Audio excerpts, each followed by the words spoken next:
She was asleep when it happened. The light from her phone lit up the dark bedroom like a silent confession, cutting across her face in soft blue. I wasn't snooping. I wasn't even awake on purpose. I just happened to roll over at the exact moment the screen lit up. And there it was. Sweet face speech balloon. You wore me out, face blowing a kiss. That was the message. 5 words and a kiss emoji. That's all it took to kill 6 years of marriage in my chest. I didn't touch the phone. I didn't need to. The preview said it all. She stirred and rolled toward me in her sleep. Her arm draped across my chest like nothing had happened. Like there wasn't another man out there calling her sweet face. Like she hadn't been worn out by someone else while I was at home reheating soup and wondering why she didn't answer my calls the night before. I stared at the ceiling for what felt like an hour, heart pounding like a drum in a coffin. I didn't cry. I didn't rage. I just lay there, frozen, listening to her breathing. Inhale. Exhale. Inhale. Exhale. The rhythm of someone completely at peace, right beside the man she had just betrayed. The next morning, I acted like I hadn't seen it. She kissed me on the cheek, told me she was going to yoga, slipped on those new leggings I didn't buy her, and spritzed perfume on her neck. Yoga. At 6:30 a.m. on a Saturday. And I just smiled. Have a good session. She thought I was clueless.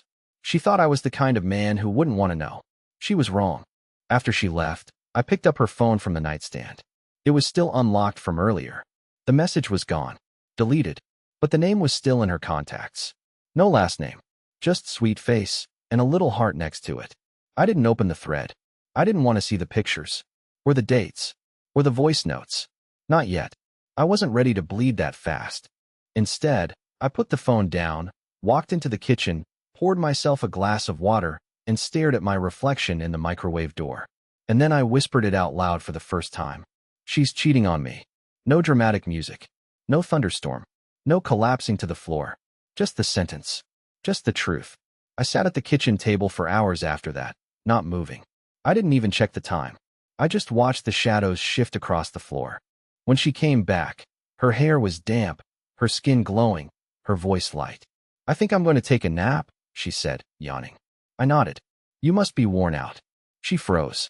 Her eyes flicked toward me, just for a split second. That was when she knew. That was when I knew. But neither of us said anything. Yet, the lie grew legs fast. The next day, she started humming again in the kitchen like she hadn't just collapsed our marriage in 5 words and a heart emoji. I watched her stir her coffee like nothing was wrong, like we were still 2 people on the same team. But I was watching now, really watching, and I noticed everything. The slight panic when her phone buzzed, the new lock screen setting that blurred notifications, the nervous way she double-checked the window blinds before answering a call. And then I saw it. 1 gold hoop earring sitting alone on the bathroom sink. She only wore those for special events. Not errands. Not yoga. Not even dinner with friends. They were her I want attention earrings. And this one had lipstick smudged along the inside curve. I stared at it longer than I meant to. It was almost symbolic. Something shiny she used to wear for me, now left behind like I was too dumb to notice. That night, after she went to bed early, I quietly checked the laundry basket. Her leggings were there. Her shirt too. But no bra. And no underwear. Not even buried under the other clothes. Just missing. The rage didn't hit me like a train. It seeped into my veins like ice water. Slow. Numbing. I went back to the kitchen, sat in the dark, and stared out the window. I didn't want to scream. I didn't even want revenge. What I wanted, what I needed, was silence. Clean, clear silence. A silence so sharp it would make her ears ring. She didn't notice the next morning when I stopped asking about her day. She didn't notice when I skipped saying, I love you before she left for her Sunday walk. She didn't notice when I deleted the Spotify playlists we shared, or when I started backing up my files onto a hard drive I hadn't touched in years. But I noticed everything. Especially when she came home wearing new perfume and claimed she just felt like switching things up. I asked her, casually, while unloading the dishwasher, Hey, did you lose one of your gold earrings? She blinked. Too long. Oh, yeah, I think so. Must have fallen off in the car or something. I nodded. Weird. I saw one on the bathroom counter. Her body tensed, just a bit. Oh, maybe it was there. I didn't see it. Then she smiled. That hollow, performative smile that didn't reach her eyes anymore. And something inside me quietly packed a suitcase I hadn't even touched yet. Because now I knew. This wasn't just a mistake. This wasn't a fling or a one-off betrayal. This was a person who thought I was so spineless, so pathetically unaware, that she didn't even need to hide it properly anymore. And I realized I wasn't living with a wife. I was living with a stranger who had already left me emotionally and just hadn't bothered to tell me yet. But I was going to beat her to it. I wasn't going to scream. I wasn't going to confront. I was going to disappear without a sound. And that would hurt her more than any words ever could.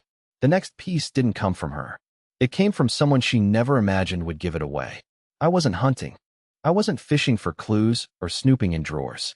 Honestly, I was just trying to keep myself from exploding. I needed somewhere to be that wasn't the same kitchen I'd sat in while silently planning to vanish. So I went out for coffee. I never liked her friend Kenzie. Too loud, too dramatic, always had opinions about everything, even my socks, once. But that morning, by pure accident, I saw her sitting alone at the coffee shop by the window, texting furiously, nursing a giant drink she probably didn't even like. I should have walked away. I should have pretended I didn't see her. But my heart had other plans. She looked up, surprised.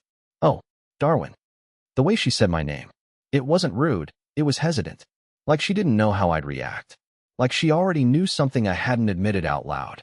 I sat. I didn't ask. I didn't order coffee. I just looked at her. And I think she saw something in my face that gave her pause, because her smile faltered, and she put her phone down slowly. "How's Melinda?" I asked, voice calm, too calm. Kenzie's eyes darted. "Busy. You know how she is."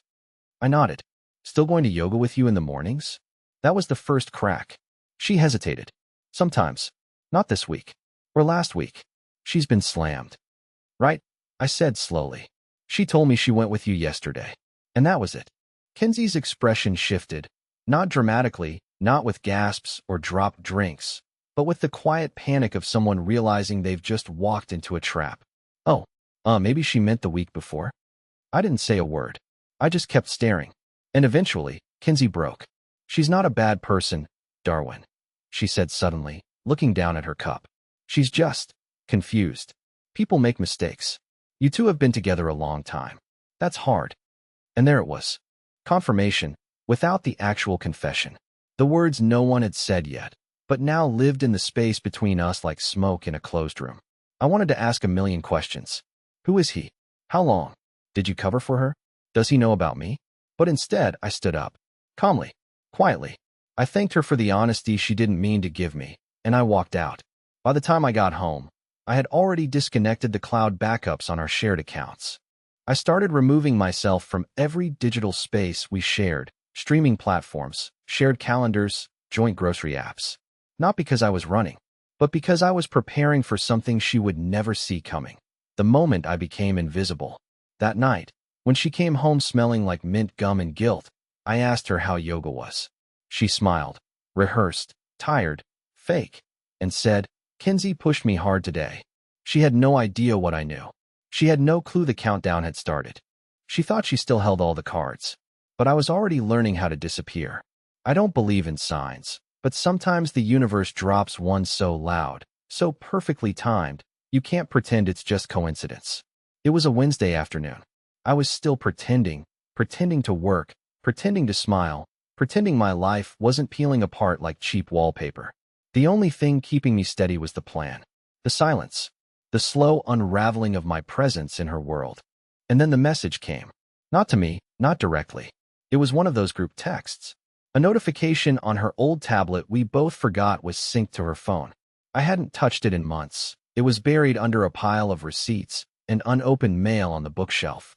But that day, while looking for a charger, I hit the power button. The screen blinked to life. No password, just the soft chime of a new message. It read, "He's getting suspicious. Don't text tonight. We'll talk tomorrow." Red heart. No name. Just a number. I stared at it so long the screen went dark again. My hands didn't shake. My heart didn't race. I just stopped. I read it again. And again. And then I did something I never thought I would. I forwarded the message to myself. I don't know why. Maybe I needed to see it outside of her world. Maybe I needed it to become mine, too. Proof. Evidence. A receipt for all the love I'd invested and never withdrawn. When she came home that night, I watched her. Really watched her. She was light on her feet. Relaxed. Humming again, always humming now. Like she was in love. Like her world was soft and sweet and new again. Like someone else had made her feel the way I used to. I almost asked her who he was. I almost broke the silence. But instead, I sat on the couch and handed her the tablet. I said, "This lit up earlier. Thought it might be important." She took it without a glance. "Thanks," she said, and tossed it into her bag like it was nothing. I stared at her face. She didn't know what had just happened. That I knew. That the entire illusion had finally cracked wide open. That now it wasn't just suspicion or intuition or mismatched earrings. Now it was text. Language. Cold, digital truth. But I said nothing. Because silence was no longer just revenge. It was protection.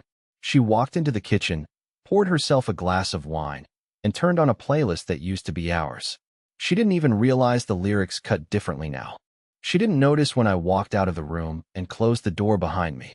I sat on the floor of our bedroom, phone in hand, staring at the message again. He's getting suspicious. He. Me. I was just he now. Not Darwin. Not her husband.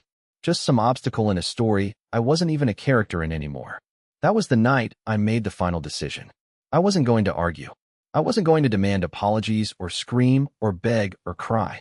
I wasn't even going to confront her. I was going to leave so silently, she wouldn't know I was gone until she heard the silence echo back. It's terrifying how easy it is to disappear when no one's really watching you. You'd think it would take effort, planning, secrecy, courage. But when someone no longer sees you, when they've trained themselves to look right through you, it becomes effortless.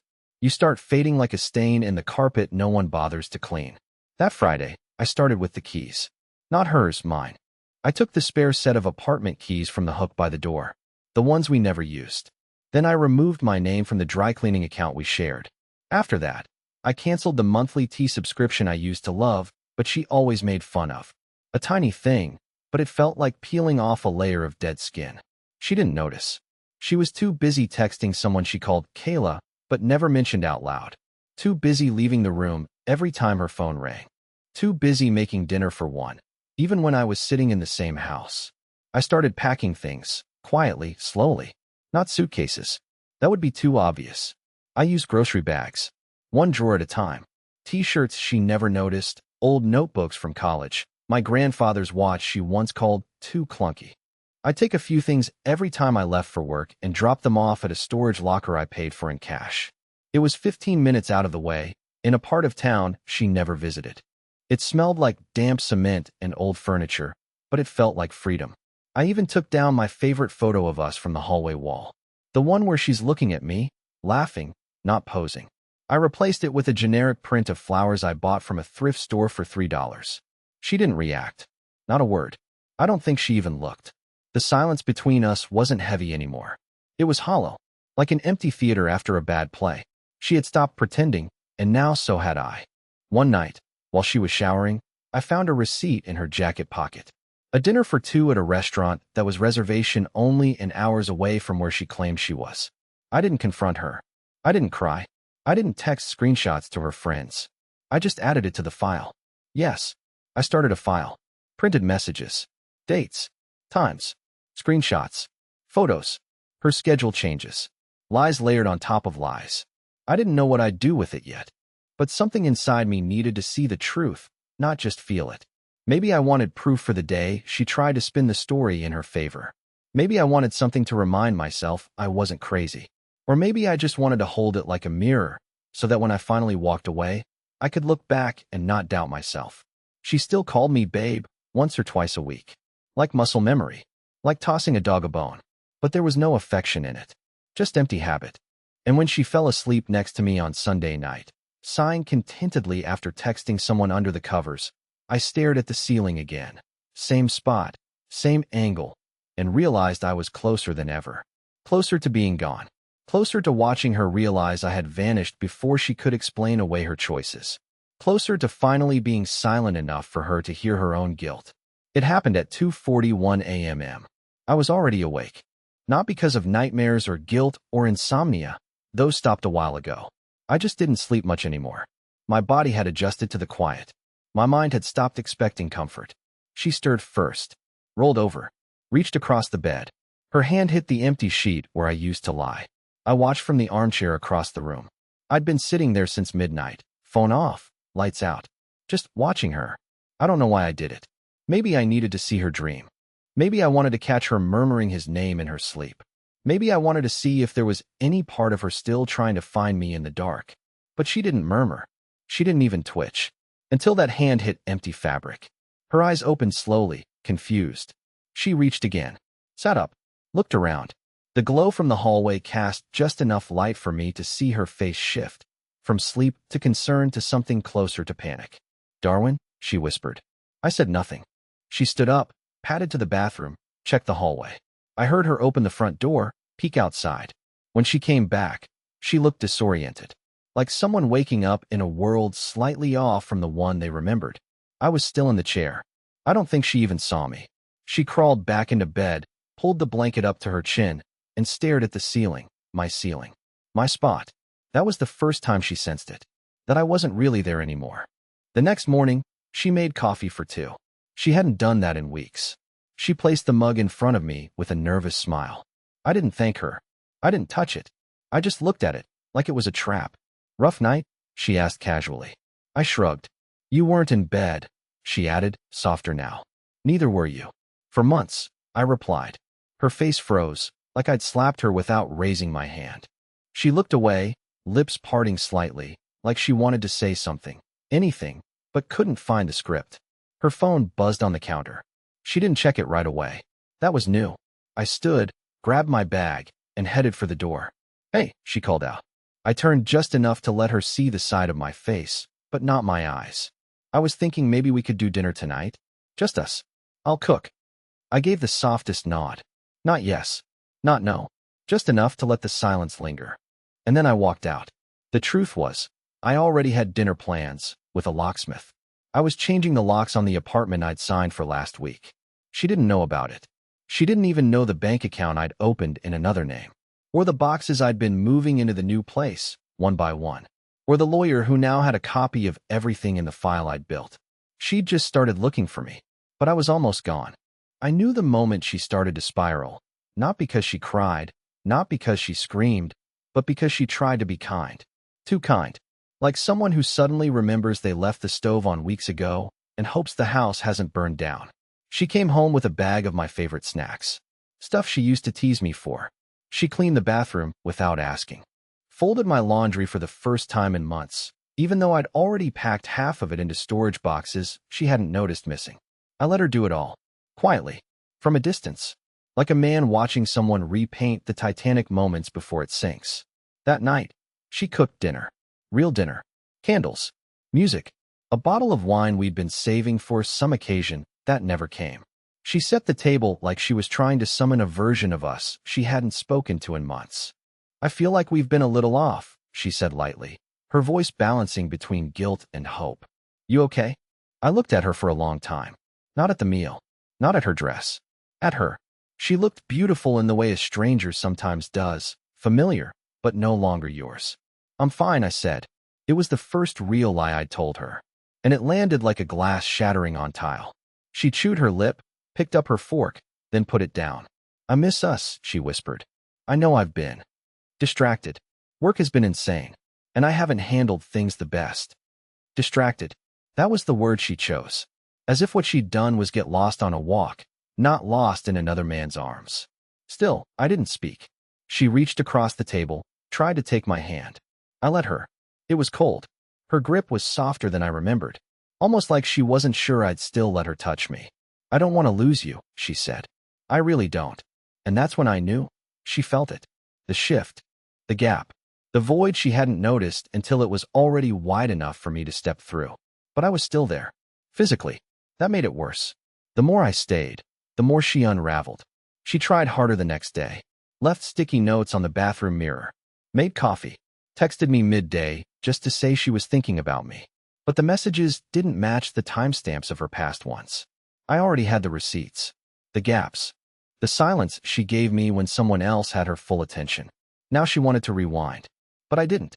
And when I stood in the bedroom packing the last small bag she hadn't noticed going missing, she walked in and froze. Her smile was forced. Her voice cracked. "Are you going somewhere?" I zipped the bag slowly. Turned to her. held her gaze just long enough to let her panic. Just putting a few things in the car. It's getting cluttered in here. Oh, she said, laughing nervously. For a second I thought she cut herself off. Never mind. But I saw it. I felt it. That flicker of dread in her chest. Like a heartbeat skipping. Like a shadow stepping too close. She wasn't sure where I went yesterday. Or where I'd be tomorrow.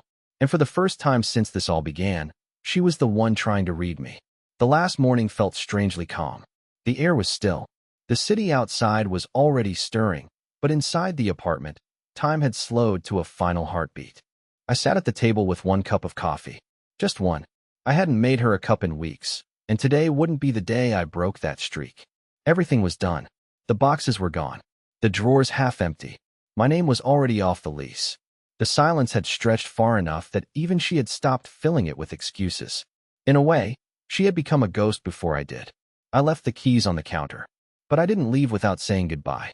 The letter was tucked inside the first place I knew she'd never look, between the pages of the cookbook she always pretended to use. Marked with a sticky note that read, "Recipe for clarity." I didn't make it long. Just 1 page. I didn't accuse. I didn't explain. I didn't mention names or dates or texts. I just told the truth in a way I never had before. Calm, full, and final. I waited for you to see me. I stayed when I should have gone. I gave you space hoping you'd fill it with us again. But I watched you decorate it with someone else. So I gave you what you clearly needed, silence. And now, distance. At the bottom I signed it with my full name, not the nickname she used. And under that, just 2 more words. I'm free. I stepped outside into the early light, bag over my shoulder, breath catching on the edge of something brand new. There was no dramatic music. No twist. Just quiet. The kind of quiet that doesn't ache anymore. I didn't check my phone. I didn't wait for her to find the letter. I knew she would. Probably hours too late, maybe days. She'd look for me. She'd call friends. Maybe Kinsey. Maybe even her sweet face, trying to figure out how I slipped away right under her nose. But it wouldn't matter. Because I wasn't running from her. I was finally running to myself. The new apartment was small. Bare walls. Faint smell of fresh paint and empty space. But I opened the windows wide and let the air in. I didn't cry. I didn't crash. I just breathed. And for the first time in years, the silence felt like mine.